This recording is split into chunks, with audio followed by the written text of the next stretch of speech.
Conteúdo. Bom, terá aqui um slide provocatório também. Porque muitas vezes nós abrimos as redes sociais e vemos um estilo de vida perfeito. Vemos famílias felizes, com crianças, sem o mínimo de preocupações, sem terem que acordar cedo, sem apanharem trânsito, sem terem as irritações diárias.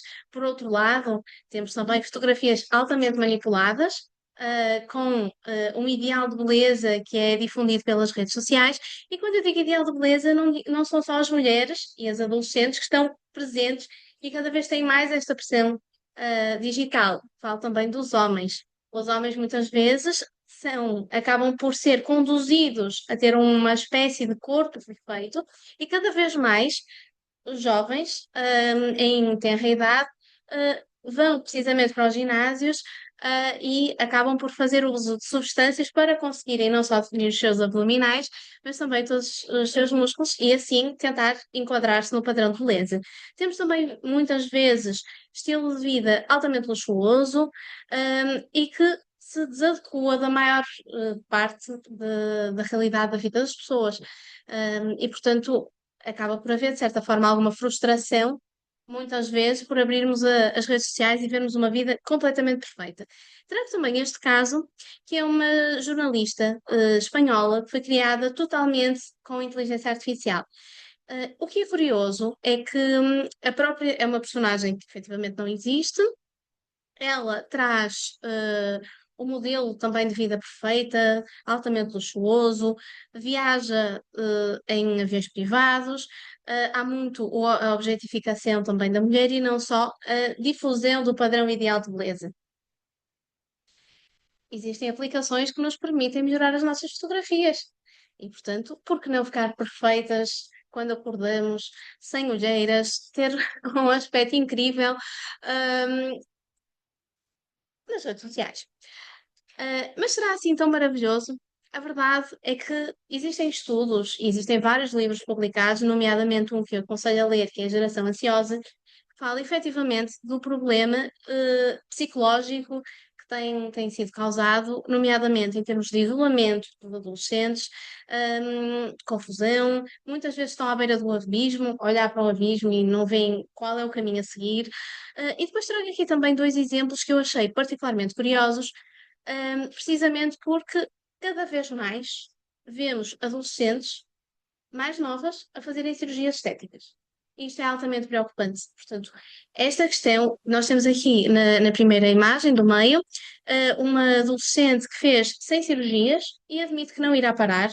E, no entanto, temos outra aqui, que são duas fotografias juntas, também é uma adolescente chinesa que, na verdade, já fez 380 cirurgias estéticas e as coisas correram de tal forma que nunca estava perfeito. Isto tudo começou, segundo o que eu apurei, por algum bullying que sofreu na escola, e também as pressões das redes sociais.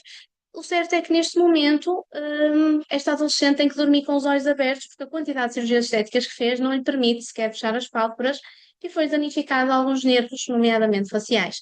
Portanto, isto é uma questão que efetivamente devemos pensar. Um, e nós, como juristas, temos o papel não só de falar sobre a legislação, mas também alertar a população sobre determinados fenómenos que têm vindo a acontecer. E, portanto, as redes sociais têm tido também todo um outro papel, não só em termos de informação, mas com outras problemáticas associadas, nomeadamente a manipulação de comportamentos, indução à procura, nomeadamente as cirurgias estéticas, como já falei há pouco. Temos o ciberassédio, ciberperseguição.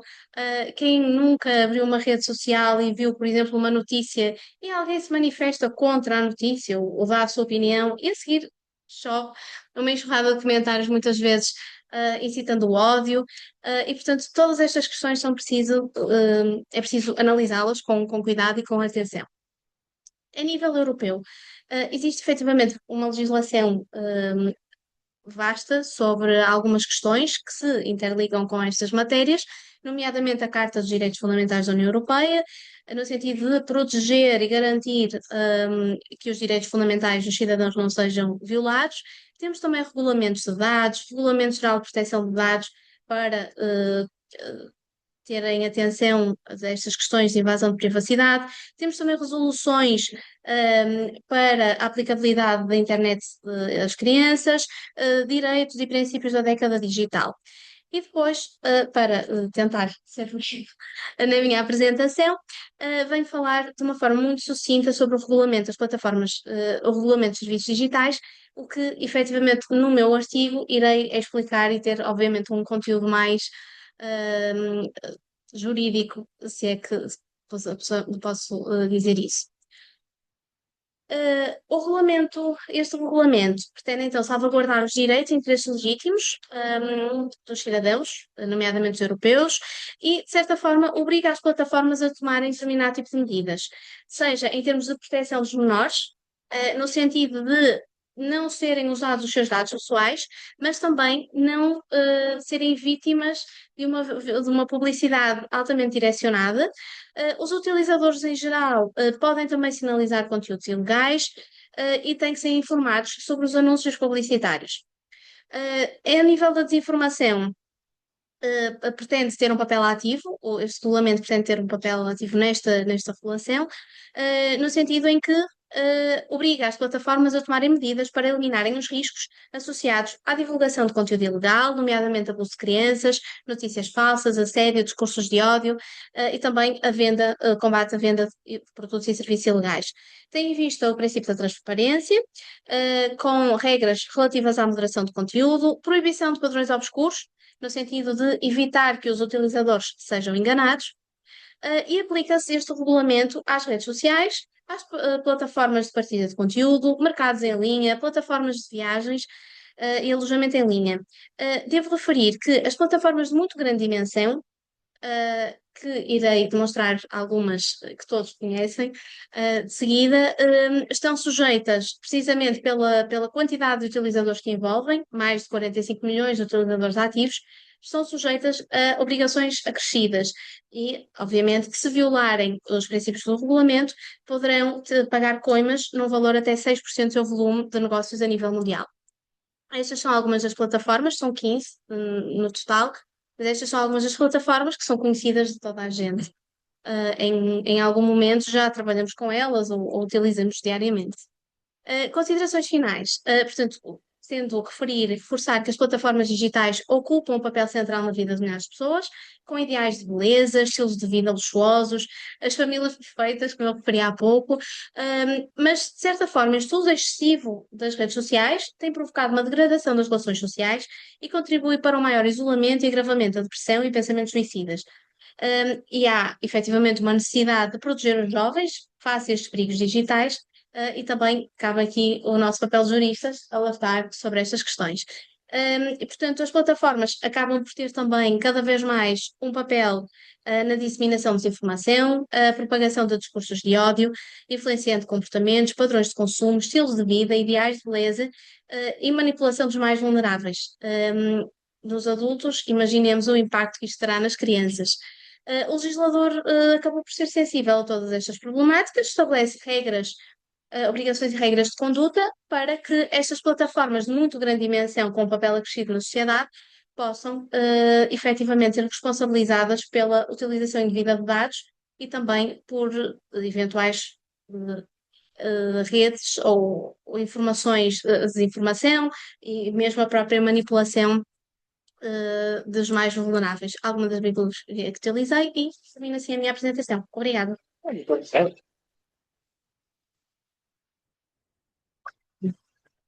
Muito obrigado, doutora Tatiana. A sua. Não, a sua comunicante, cumpriu exemplarmente o tempo. Sou doutora Mariana Bastos Matos. Para o seu PowerPoint, que eu depois vou ter muito gosto e que me possa enviar, que é para eu também me animar a ter uma utilização pedagógica da ciência, porque a ciência também tem que ser bonita e tem que ser impactante. E como disse, acho que está muito disruptivo e, neste caso, estamos primeiro para outras apresentações aqui, independentemente do conteúdo científico que a todos preocupará naturalmente, sobretudo aos que são pais, e talvez aos que tenham filhos também, naturalmente, e filhas, terei muita utilidade em poder apresentá-lo pedagogicamente, sobretudo aos meus alunos. Aguardamos o seu artigo no formato total, a publicar, naturalmente, como é costume, com a chancela desta universidade e penso que do Iberojur Press, como é normal. Cumpre-me a mim, neste caso aqui, se quiser ficar com a gente, fica muito bem, teremos muita honra, mas já tenho aqui, neste caso agora à minha direita, eh, a professora Patrícia Ângeles Azevedo, que em coautoria com o Marco Miguel Pereira Rodrigues, ambos da STG, Não. STG e Esvoga, está certo, tem toda a razão, que um pequeno lapso aqui na minha cábula institucional da apresentação, e que fazem o favor de trazer uma matéria também muito interessante e que a mim me preocupa, sobretudo porque ainda não submeti a minha tributação no escritório este mês, vai ser na próxima semana. Mercado único, fiscalidade fragmentada, um sistema incompleto. E como se costuma dizer, há duas coisas que a gente não pode fugir, nem à morte, nem aos impostos. Doutora Patrícia, desenvolvidamente, na mesma, por menos 12, 15 minutos, os outros colegas nos cederam gentilmente, a sala é sua. Mais então, muito boa tarde a todos. É sempre um gosto estar presente aqui nos eventos do Iberojur. Quero parabenizar o Iberojur aqui na pessoa do Dr. Fábio Veiga, um ilustre amigo.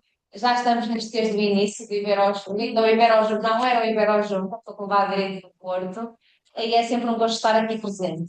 De facto, perante esta plateia de pessoas que vieram trocar ideias fantásticas e de amigos e de colegas, sempre em casa, portanto, o tema que trago hoje é um tema técnico da minha área de investigação, da minha área de mestrado e da minha área de doutoramento, que é a parte do direito fiscal, o direito tributário, mais virado para a parte internacional da União Europeia. Este artigo é em coautoria com o Dr. Marco Rodrigues, que está a dar provas aos alunos deles em Lisboa, e, portanto, eu estou aqui sozinha. Portanto, aqui a ideia do nosso contributo é analisar a problemática, entre outras, da dupla tributação na União Europeia, para explicar ou tentar explicar os problemas de incoerência estrutural entre a integração no mercado interno e os sistemas fiscais nacionais fragmentários, ou seja, de facto, perante uma ausência de, portanto, legislações compatíveis, muitas vezes, não há uma eficiência, não há uma resolução de litígios ao nível da União Europeia de forma capaz para tentar revelar os problemas que nos trazem as situações jurídicas fiscais em conexão com mais de um ordenamento jurídico. E, portanto, é preciso reconhecer que há aqui muitos desafios associados, desde logo, à soberania dos Estados-membros, que têm o poder soberano de criar os seus impostos e de lançar os seus impostos, mas não podemos esquecermos da integração europeia. A fiscalidade direta não é nada harmonizada.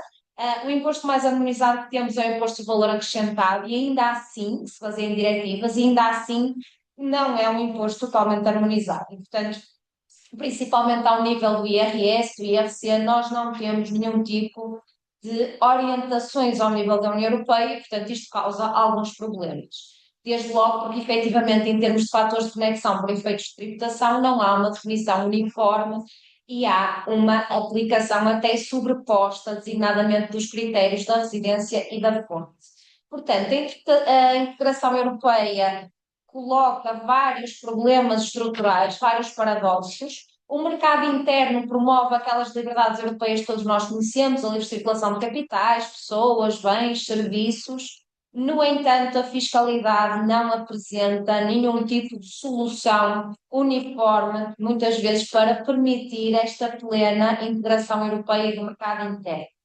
Portanto, efetivamente, existem vários conflitos de dupla tributação positiva em que dois ou mais Estados exercem simultaneamente a sua competência tributária.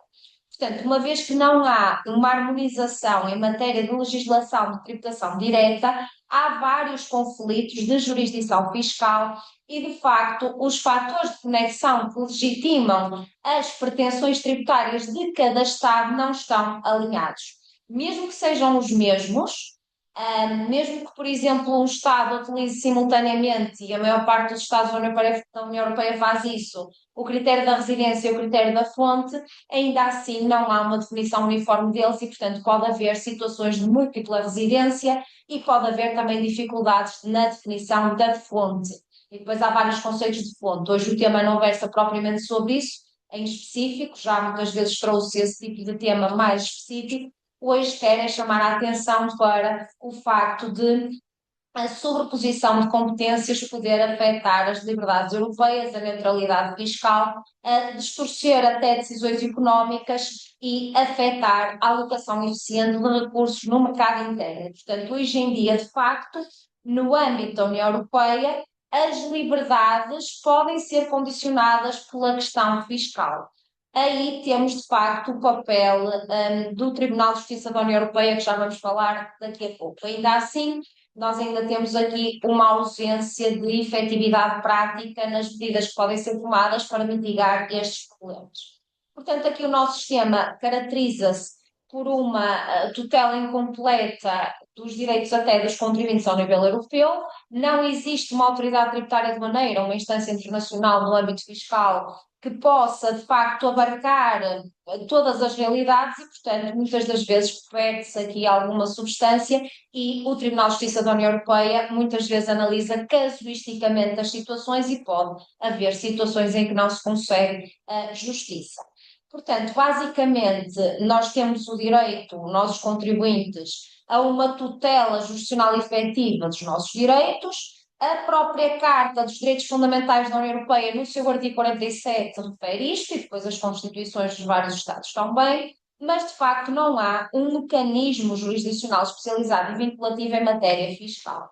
E, portanto, ficamos aqui sem saber muito bem como é que se vai resolver este tipo de problemas, principalmente quando estejam em causa mais do que uma jurisdição, que elas próprias têm a sua soberania e depois aqui o problema de resolver sobreposições. O que é então a dupla tributação? Eu quando falo da dupla tributação estou a falar da positiva, não estou a falar da negativa, da ausência de normas de incidência. Estou a falar, de facto, de normas que incidem sobre situações semelhantes. Então, a dupla tributação que eu estou a falar é positiva, pode ser jurídica ou económica. A jurídica é quando o mesmo contribuinte é tributado com o mesmo rendimento em mais do que o Estado. A económica não implica necessariamente a parte internacional, pode ser também ao nível interno. A económica implica que o mesmo rendimento é tributado na esfera de diferentes sujeitos. Ou seja, por exemplo, imaginem, é tributado o lucro em sede IRC e depois, quando ele é distribuído sob a forma de dividendos, ele volta a ser tributado na esfera jurídica dos titulares do capital. E, portanto, basicamente, esta distinção clássica entre a dupla tributação jurídica e económica pode ser importante. Ela, de facto, a jurídica normalmente verifica-se ao nível internacional e a económica pode verificar-se ao nível internacional ou não, pode ser simplesmente ao nível interno. Esta é uma distinção clássica na doutrina fiscal internacional, é muito importante na União Europeia e, de facto, aqui a ideia é que é necessário resolver os conflitos positivos de competência tributária. Ou seja, de facto, nós temos aqui muito importante o papel da OCDE, não é? Da Organização para a Cooperação e Desenvolvimento Económico. No entanto, a OCDE acaba por ser uma instância que não é vinculativa, portanto, não há hard law, há apenas soft law, não é? Pronto, e então temos aí esse grande problema. A OCDE, de facto, apresenta-nos a Convenção para evitar, portanto, um modelo de convenção para evitar a dupla tributação, ok? E esse modelo de convenção é utilizado pelos Estados, só que, efetivamente, o próprio modelo de convenção da OCDE sobre o rendimento e capital não define o que seja, por exemplo, o critério da residência ou o critério da fonte, normalmente remete para as legislações internas, e daí então o problema. Portanto, aqui, basicamente, estes problemas no espaço europeu têm que ser resolvidos quer através de medidas bilaterais, que são essas convenções celebradas entre os Estados, podem ser bilaterais ou até multilaterais, e também medidas internas dentro de cada um dos Estados-membros, mete isenção, mete crédito de imposto, por exemplo. De facto, este problema é transversal a todos os Estados da União Europeia, não há, como eu já tinha dito, uma harmonização da fiscalidade direta, e a própria União Europeia, por causa da soberania dos Estados, não estabelece critérios uniformes de repartição de competências tributárias entre os Estados, pois senão estaria a imiscuir-se na soberania de cada um dos Estados. O controle exercido pelo TJUE também, portanto, não é necessariamente efetivo, portanto, tenta-se aqui de facto resolver alguns problemas. A questão é que é tudo muito casuístico, portanto, aqui não há propriamente uma guia, digamos assim, vinculativa para se resolver estes fenómenos de dupla tributação. A OCDE identificou os problemas mais amplamente vividos no projeto BEPS, também não vou falar sobre ele aqui, senão seria uma apresentação só sobre o projeto BEPS, ainda assim ainda não tem força vinculativa. O Tribunal de Justiça da União Europeia, de facto, é importante, garante a conformidade das normas fiscais nacionais com o direito da União Europeia, designadamente através da interpretação das liberdades fundamentais consagradas no Tratado sobre o Funcionamento da União Europeia, mas, efetivamente, a sua intervenção em matéria de dupla tributação é estruturalmente muito limitada. Não existe, por exemplo, em sede da União Europeia, um princípio geral que proíba a dupla tributação jurídica internacional, ou seja, a dupla tributação jurídica internacional é um mal necessário, de acordo com a ideia dos Estados-membros da União Europeia, e depois vamos ter um problema e há que resolvê-lo, ok? Só que se calhar podemos era tentar evitar o problema, não é? Que é mais difícil resolver o problema depois dele acontecer. O TJUE tem admitido restrições, de facto, de alguma forma, à autonomia e à soberania fiscal dos Estados-membros, principalmente quando estejam em causa violações de liberdades fundamentais. Por exemplo, temos o acordo Marks and Spencer, em que o Tribunal considerou que certas limitações à adoção de prejuízos transfronteiriços podiam constituir restrição à liberdade de estabelecimento. E, portanto, só eram admissíveis essas, digamos assim, limitações se fossem proporcionais e justificadas por razões imperiosas de interesse geral, que é um conceito muito indeterminado. Eu estou quase a terminar. Portanto, o TJE é muito importante para resolver esses litígios, procura resolver esses litígios e depois há aqui alguns instrumentos também da União Europeia, designadamente a Convenção de Arbitragem, a diretiva também para responder às insuficiências da Convenção de Arbitragem, isto está tudo no meu artigo completo que já foi entregue, e portanto a principal barreira à evolução do direito da União Europeia em matéria de tributação, de facto, aliás, a soberania dos Estados-membros. Em conclusão, só para dizer que a dupla tributação na União Europeia revela, de facto, uma disfunção estrutural no próprio processo de integração europeia. Portanto, coexiste um mercado interno, coexistem liberdades da União Europeia com arquiteturas fiscais completamente distintas. Portanto, isto põe em causa a eficiência económica, a coerência do sistema jurídico da União Europeia e persistem conflitos que o direito vigente ainda não consegue resolver. A União Europeia e o Tribunal de Justiça da União Europeia, tentam resolver estes problemas. Seria importante a criação de um Tribunal Fiscal Europeu com competência vinculativa. Isso devia ser uma solução encarada como um mal necessário e, portanto, uma exigência do próprio mercado interno. Portanto, defendemos, em suma, a criação do Tribunal Fiscal Europeu com competência vinculativa como forma de resolver uniformemente conflitos de dupla tributação, sem pôr em causa, de facto, as liberdades da União Europeia, sem distorcer o mercado e respeitando sempre a soberania dos Estados-membros, mas que já sabem que têm que abdicar em parte dessa soberania em certas matérias. Muito obrigada pela atenção, é um gosto falar consigo. Muito obrigado, doutora Patrícia. Fiquei muito mais aliviado. Portanto, agora na minha declaração fiscal estarei muito mais ilustrado para não cair nas armadilhas do fisco e estarei muito atento à integralidade do seu artigo, aliás, como o da doutora Mariana. Ora bem, doutora Tatiana Skef, daqui lhe endereço a difícil tarefa de apresentar o professor Mohamed Abarrachid, em português, francês, inglês, En ou français. noutra língua possível. Ele entende-nos perfeitamente, é nosso amigo da Universidade Mohamed V de Rabat, de Marrocos. No entanto, caberá a honra a Vossa Excelência de fazer a apresentação dele. Perfeito. Então, chamo agora o professor Mohamed Aborachid, da Université Mohamed V, de Rabat, que vai nos apresentar, perdão, uma fala sobre le droit international en transformation, défis mondiaux de durabilité et innovation juridique. A palavra está com o senhor, professor. Cher professeur Mohamed, 12 minutes, s'il vous plaît. Merci bien. Oui, bien sûr. Je vais m'y forcer. Donc, bonjour à toutes et à tous. Permettez-moi de me présenter, donc faire ma présentation en langue française, si vous permettez. Alors, j'aurais tant Pas de aimé être problème. avec vous présent à Porto. Malheureusement, donc ça sera à distance. Donc voilà, je suis chercheur en études internationales stratégiques et de sécurité. Et ma communication s'inscrit dans le domaine thématique du droit international public et des transformations de l'ordre mondial. Elle s'intitule donc le Sahel face à la crise du multilatéralisme, enjeux sécuritaires, rivalité de puissance. Donc, je vous propose donc une réflexion qui combine droit international public, études stratégiques et analyse géopolitique pour appréhender l'une des crises les plus complexes de notre époque contemporaine. Donc, je me permets de partager avec vous des slides. Merci.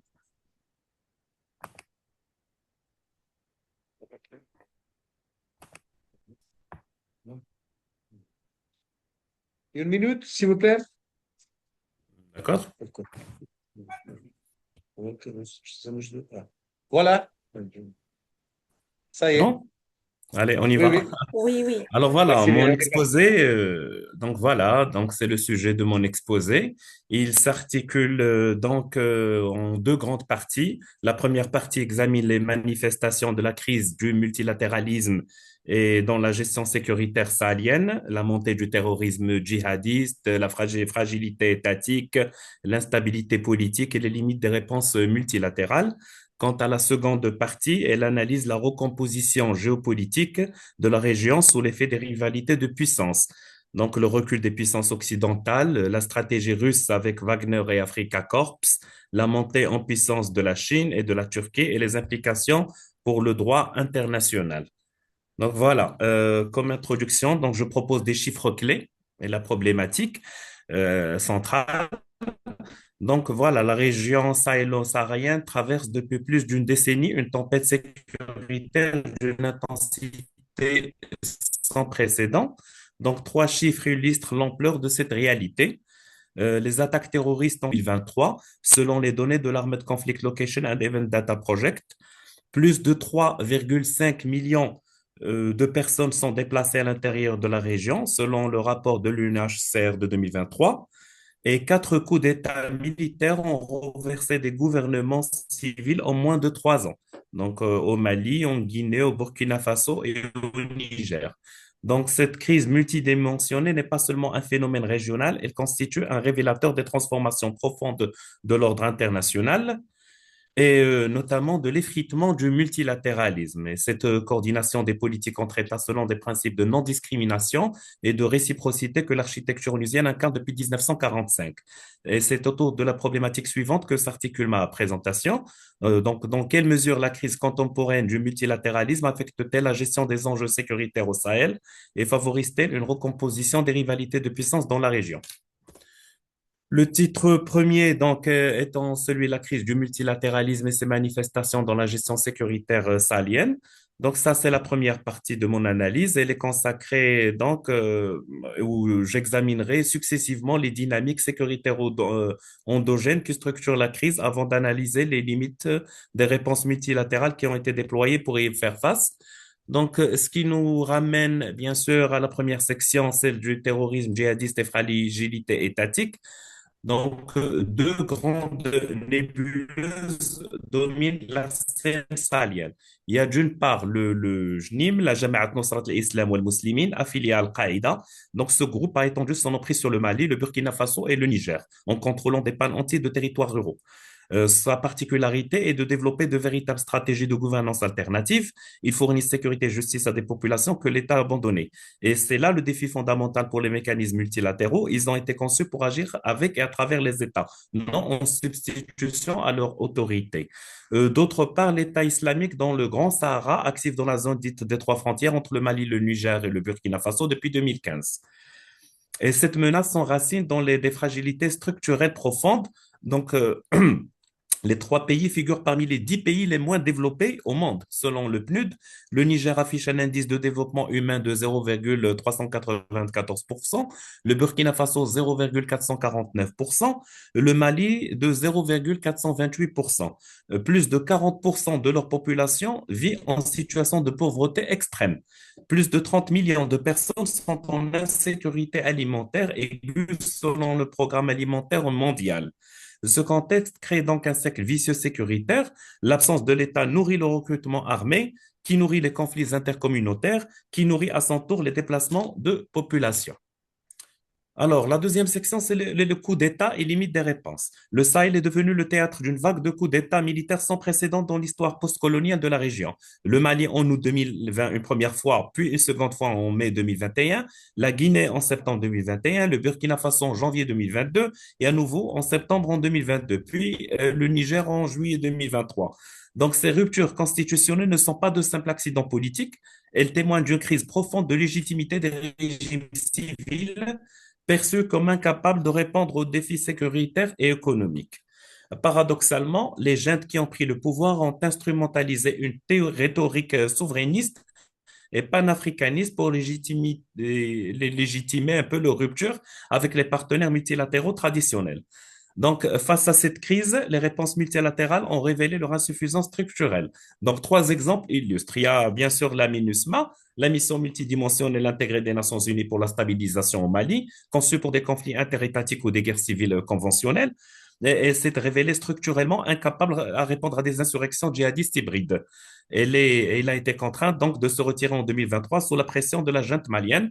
Sa situation illustre également les blocages croissants au Conseil de sécurité où la rivalité russo-américaine paralyse de plus en plus les décisions.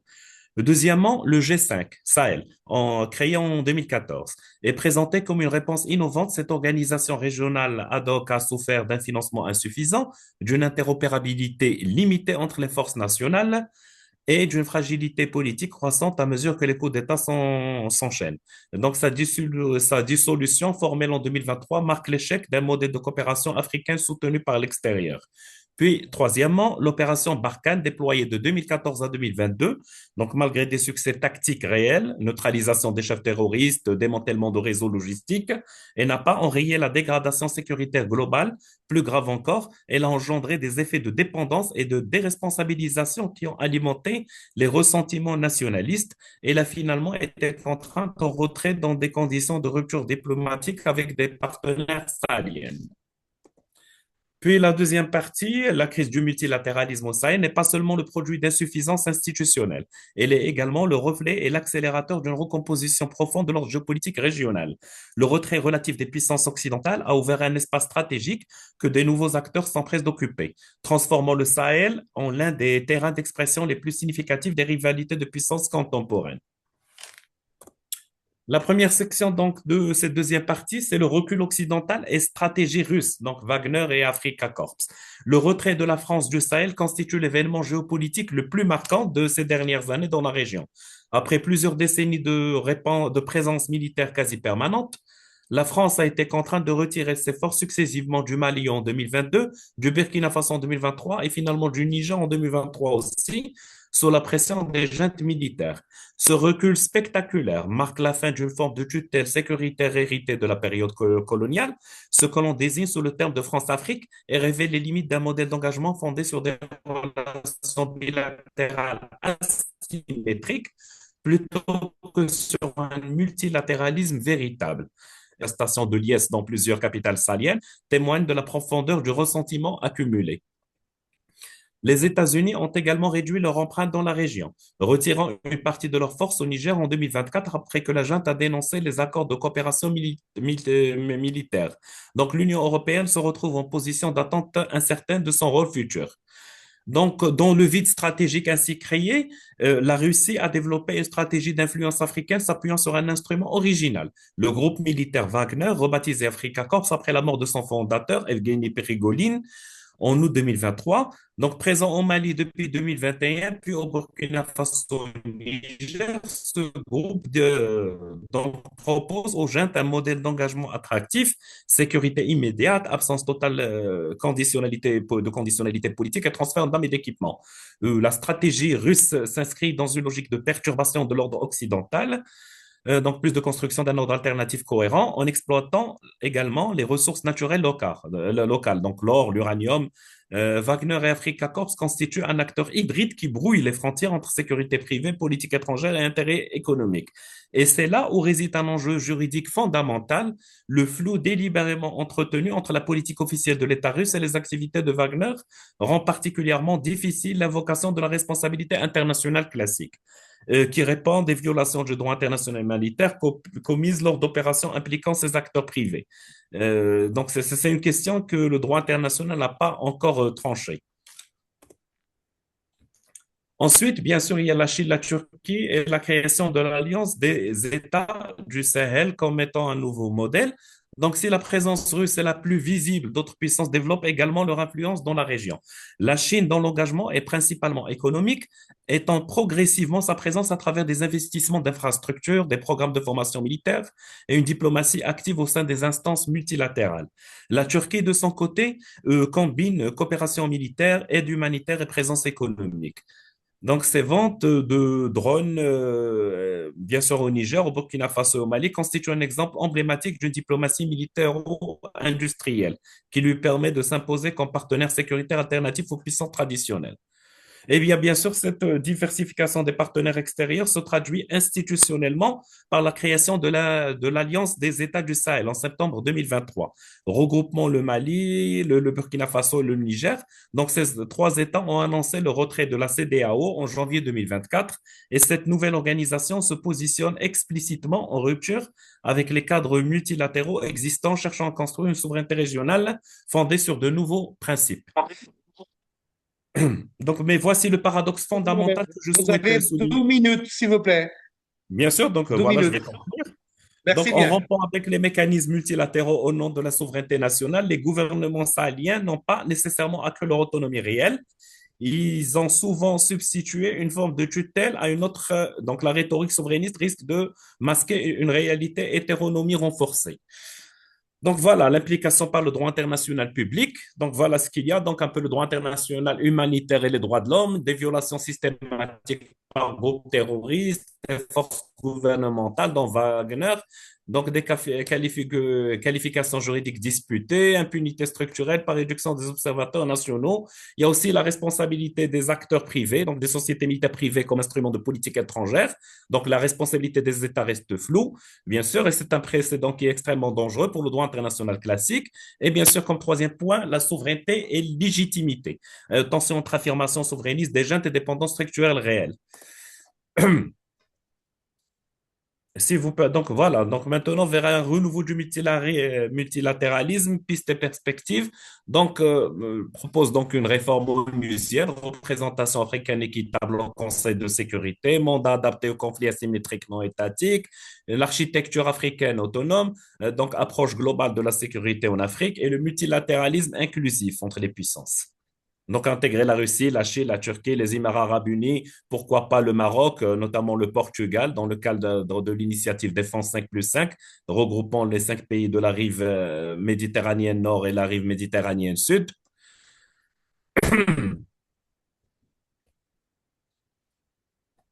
Donc voilà, et comme conclusion, donc voilà, la crise du multilatéralisme et la crise sécuritaire s'alimentent mutuellement dans un cercle vicieux difficile à rompre. Donc, ça crée une compétition stratégique aussi. Donc, le Sahel est devenu l'un des espaces de rivalité de puissance les plus intenses. Donc, un grand jeu du 21e siècle. Et l'impératif humanitaire, bien sûr, il faudrait bien sûr reconstruire une stratégie globale au profit de toutes ces populations.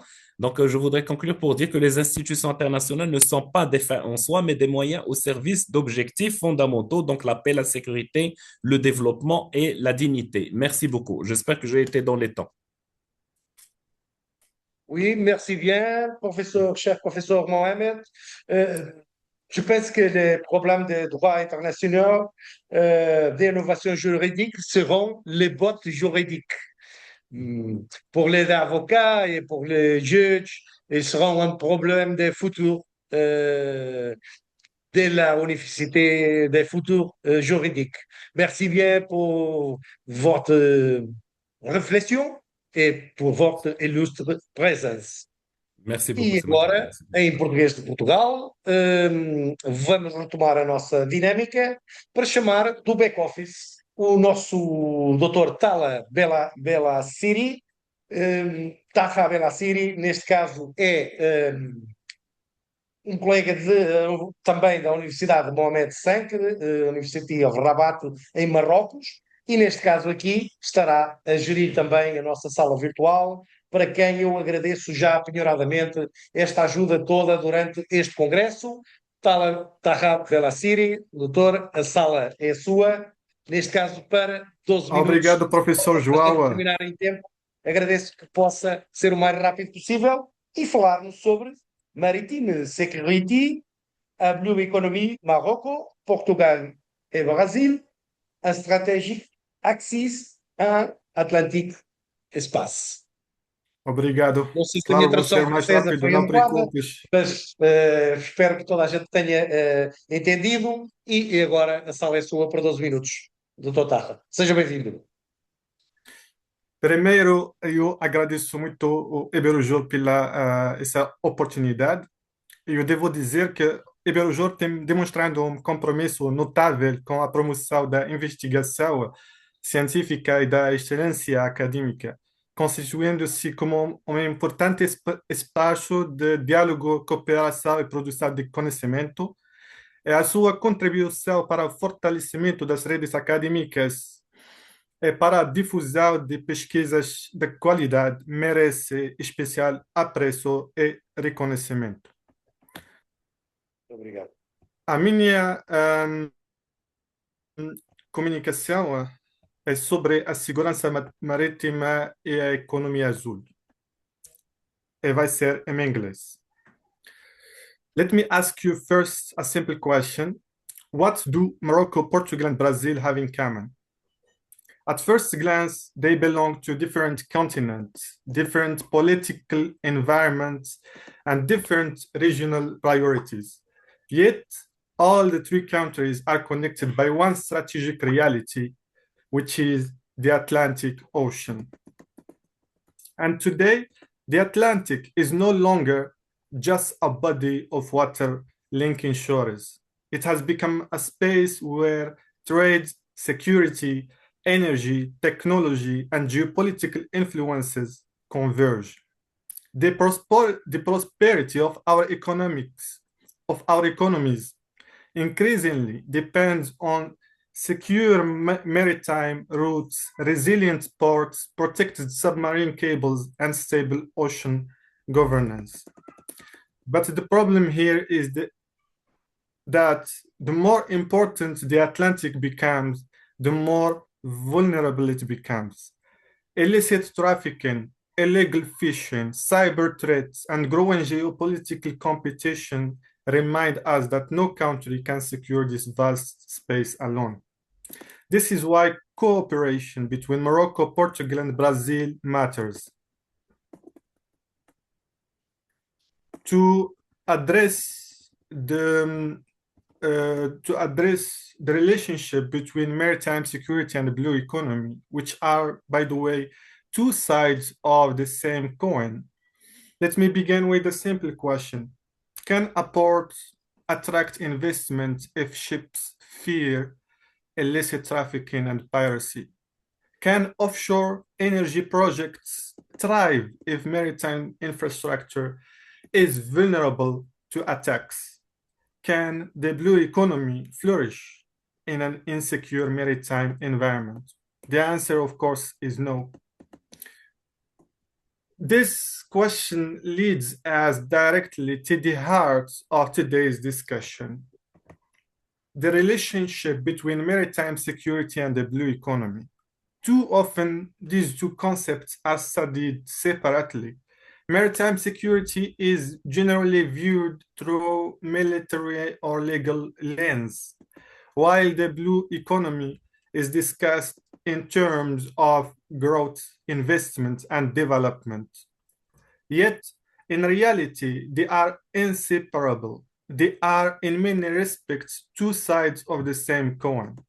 To understand this relationship, we must first recognize the growing importance of the oceans in the 21st century. Oceans are no longer simply vast spaces separating continents.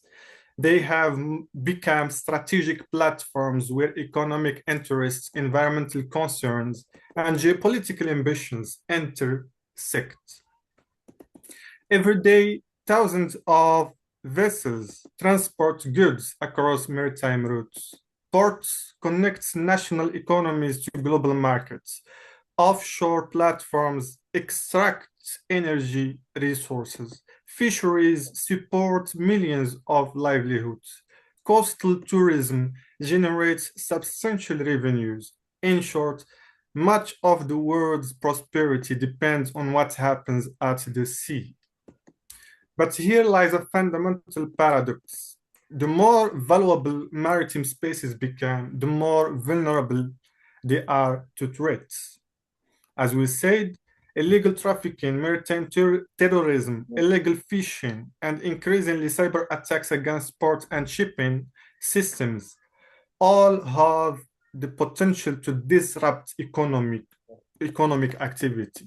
A single security incident can generate delays, increase insurance costs, discourage investments, and weaken confidence in entire maritime regions. This is why maritime security should not be viewed merely as a defensive concern. It is above all an economic necessity. In fact, one could argue that security is not the consequence of development, rather it's often its preconditions.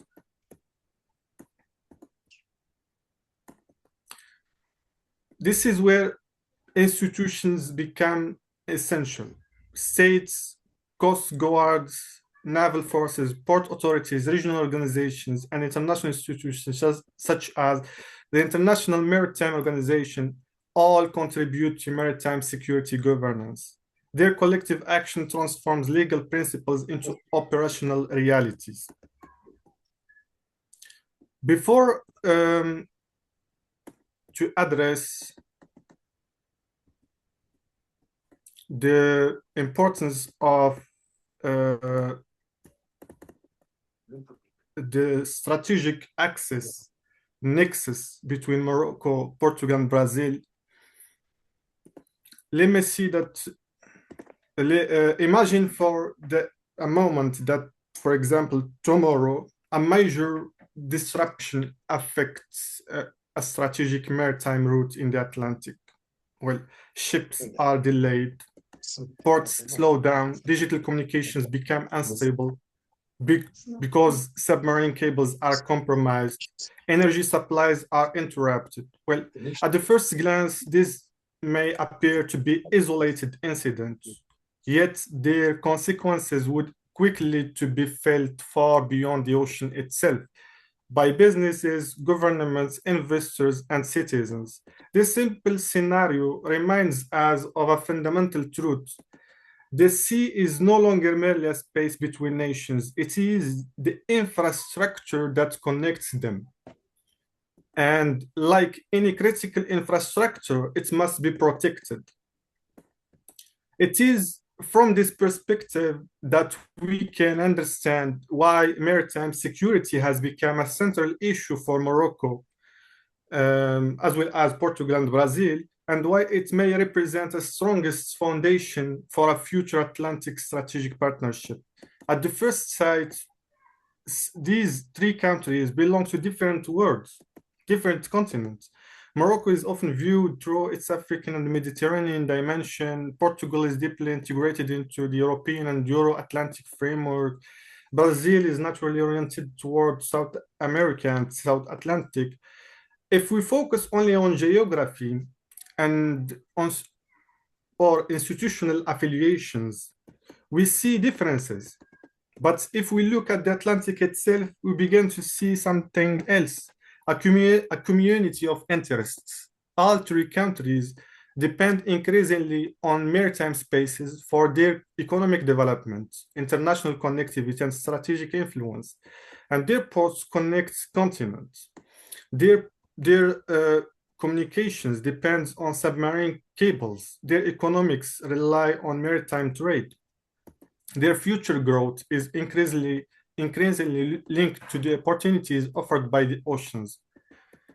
So they may look in different directions, geographically and politically and institutionally, but they all Dr. Taha, 2 minutes, please. Yes, 2 minutes. 2 minutes. 2 minutes. Thank you very much. Right. So security was often associated with armies, borders, and territorial defense, but today the most significant threats are frequently more diffuse, less visible, and far from difficult to contain. Criminal networks exploit maritime routes for trafficking. Illegal fishing undermines economic sustainability, and cybercriminals target increasingly digitalized port infrastructure. Critical offshore installations face risks ranging from sabotage to technological disruption. The key point is that none of these challenges respects national borders.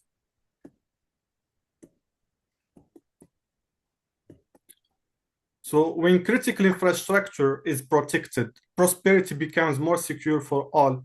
Security at the sea produces collective benefits that extend far beyond national borders. The majority of global trade still travels by sea. These routes are the arteries of the global economy. If an artery becomes blocked, the entire body feels the consequences. Morocco occupies a strategic position near one of the world's most important maritime gateways. Portugal as well serves as a bridge between Europe and the wider Atlantic. Brazil dominates a vast maritime space in the South Atlantic that is essential for international trade and energy production. Together, these countries oversee key segments of a corridor linking Africa, Europe, and the Americas.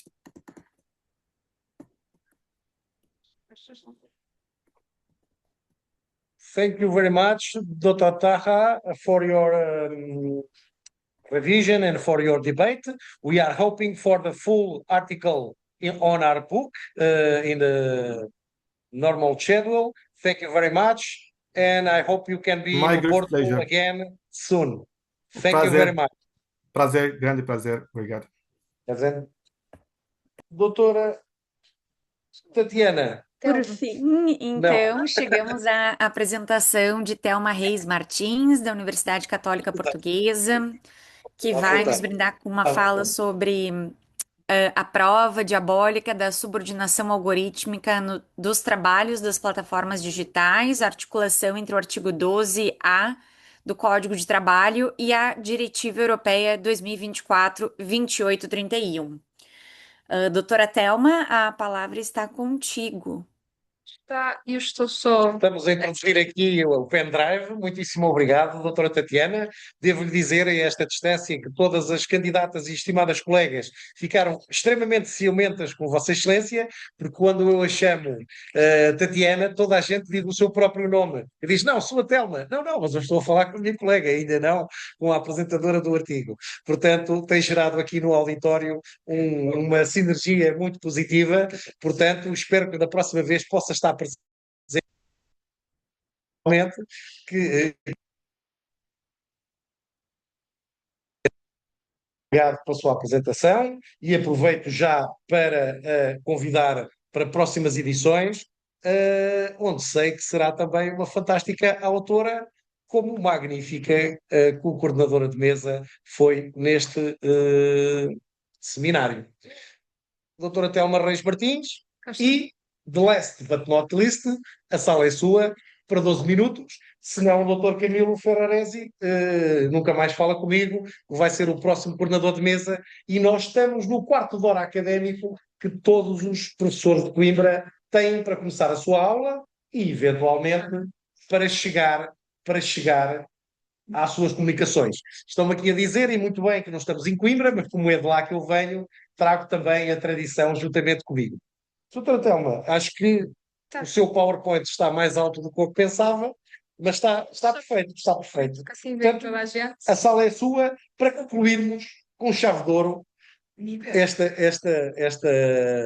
tarde de trabalhos, ou esta mesa de trabalhos, que, à partida, marcou por um equilíbrio de género muitíssimo interessante, a contar com esta mesa, no masculino e no feminino, e com tanto número de comunicantes masculinos como femininos, o que é de também saudar. Aliás, como o nosso auditório aqui fantástico, quer online, quer presencial. A sala é sua. Seja Obrigada. bem-vinda. Obrigado ao doutor João, ao doutor Fábio Veiga por impulsionar estes encontros académicos. Está perfeito, tá? Tinha apagado. Ai, tinha apagado? Ok. Para terminar. E a doutora Catarina Maia, para mim é sempre um gosto participar nestes congressos, sem prejuízo que eu costumo sempre começar a dizer que eu não sou académica, sou uma curiosa, uma pesquisadora, o meu trabalho é um bocadinho diferente, mas gosto sempre de pesquisar situações que me aparecem no dia a dia e gosto sempre de explorar e até comparar com outros ordenamentos jurídicos. Hoje vou falar, ainda no seguimento da minha investigação sobre plataformas digitais e a questão dos trabalhadores dessas plataformas.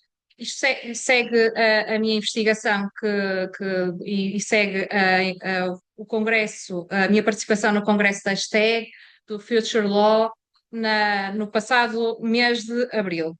Aqui, o que é que eu vou falar? Vou falar da subordinação algorítmica, que é aquilo que nós não conhecemos, mas que os trabalhadores das plataformas conhecem bem.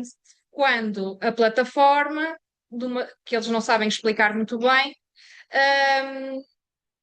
mandam para eles serviços que não fazem muito sentido, ou quando eles estão desativados da plataforma 2 ou 3 dias, quando eles ativam e voltam ao serviço, não lhe dão, não aparece no sistema deles imaginemos, se for Uber, os melhores trajetos, os trajetos mais apelativos, em que eles podem ganhar mais dinheiro, pronto.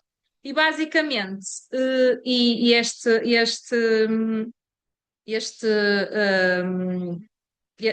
esta situação vem no seguimento daquela minha investigação que eu tenho feito de sabermos, e esta discussão é muito atual, de sabermos se esses trabalhadores das plataformas são ou não trabalhadores independentes, porque a independência deles e a autonomia às vezes não é bem assim. E, portanto, sabemos que para de forma a que esta forma de trabalho fosse discutida e enquadrada na legislação laboral atual, sabemos que teve que ser feito um aditamento ao contrato de trabalho, nomeadamente ao artigo 12 do método indiciário, para cobrir estas novas situações de trabalho em plataformas digitais. Este artigo específico prevê que se tiverem mais do que 2 indicadores, estaremos provavelmente perante um contrato de trabalho, ou seja, um contrato subordinado. Isto é, fixação da retribuição, que sabemos que é a plataforma que dita a retribuição do trabalhador, que eu não gosto de ser trabalhador, prestador, poder de direção, são eles que mandam, não é? Plataforma. Controle em tempo real, se repararem, se entrarem num Uber, nem o trajeto, o prestador, trabalhador, tem a liberdade de escolher. Restrição da autonomia, é aquela situação que eles, basicamente, se estiverem sem trabalhar 2 ou 3 dias, usufruindo da tal liberdade que é serem trabalhadores independentes ou falsos trabalhadores independentes, depois quando voltam ao serviço, não lhe aparece assim grande os serviços mais rentáveis, a dependência económica, que é um conceito muito, muito defensável, Equipamento de instrumentos, sabemos que o equipamento normalmente, não é? O carro, falando na Uber, pertence normalmente à empresa, dos TBDEs ou ao empresário em nome individual. E os instrumentos, normalmente o telemóvel também pertence, sendo que este equipamento de instrumentos tem que ser sempre enquadrado no resto dos indicadores. E o problema central desta minha investigação tem a ver com esta prova diabólica. Além dos indícios todos de 12A, nós temos uma coisa que nós não temos acesso, nomeadamente se pusermos no lado dos trabalhadores, que é o acesso ao algoritmo, ou seja, é uma caixa negra que nós não sabemos muito bem porque é que o empresário A, que tem uma empresa TBDE, até lhe aparece na plataforma e nas demandas a típica os típicos serviços que eu, da minha pesquisa, e como eu sou um bocadinho chata, sempre que ando de TVDE, faço uma mini entrevista aos motoristas, que é, imaginemos, ir buscar, levar passageiros do aeroporto.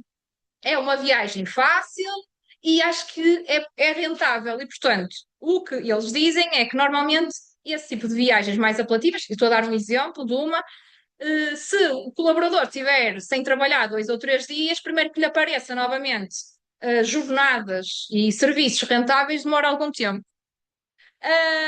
O porquê de eu chamar prova diabólica? Se eu antigamente, com o 12A, falava em prova diabólica, eu agora ainda falo mais. Porquê? Nós estamos aqui num pacote laboral, vocês todos já estão mais que familiarizados, não é? Tivemos uma greve e hoje tivemos uma greve na quarta-feira, um feriado ontem e hoje também tivemos uma greve parcial, vá. Por exemplo, o Serviço de Finanças, ficam já a saber, também apanhei 2 serviços de finanças que não estão a trabalhar hoje.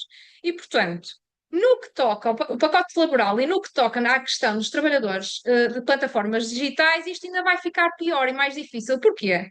Porque este novo governo, esta legislação, este projeto de lei que vai entrar agora na Assembleia da República, e se analisarem quanto à questão das plataformas, isto vai regredir. Porquê? Porque a nossa querida Ministra do Trabalho pretende que estes temas das plataformas digitais, que, como sabemos, são temas muito específicos, que não haja um regime específico para eles, ou seja, é como se fosse um regresso ao sistema clássico do artigo 12. Pronto. O que ainda vai gerar mais confusões. De toda a forma, porque é que isto e porque é que o pacote laboral quer, e sem politiquice à parte, não é? Porque isto, falando em legislação laboral, uma pessoa tem que falar da política, porque sempre que muda um governo, e pelo menos em Portugal, a legislação laboral é alterada. Tivemos com a Agenda do Trabalho Digno em 2023 com o governo do António Costa, socialista, e agora também estamos aqui a discutir um pacote laboral que analisando num todo, é como se quer completamente desmarcar-se da questão do pacote laboral e eliminar algumas situações que foram conseguidas com o pacote laboral. A questão aqui, e tem a ver também com expectativas jurídicas, é que estes trabalhadores das plataformas, e uma vez que o artigo 12A está a ser aplicado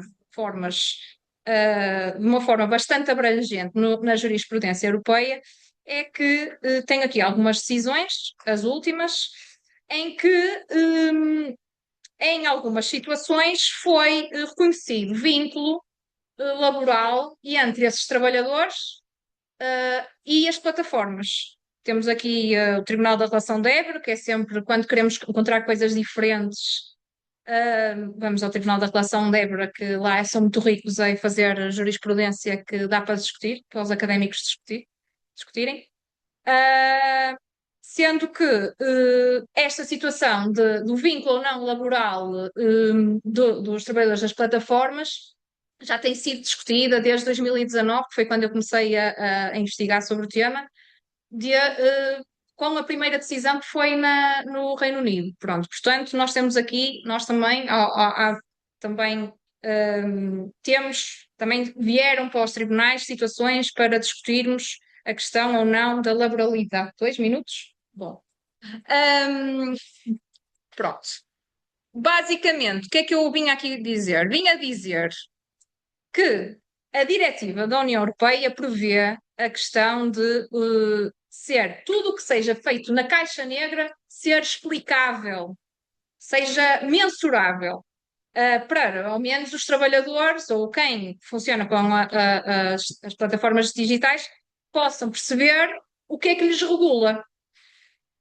E aí está tudo bem. Só que o que é que a questão é o saber como é que vamos fazer isso. Quer dizer, nós pedimos esses dados à plataforma, a plataforma vai-nos mandar esses dados, e se não mandar esses dados, imaginemos que estou no processo judicial a defender o trabalhador, quero ter acesso ao algoritmo dele, como é que eu faço? Vou pela diretiva, mas a diretiva ainda está agora com o pacote laboral, ainda está a ser transposta parcialmente.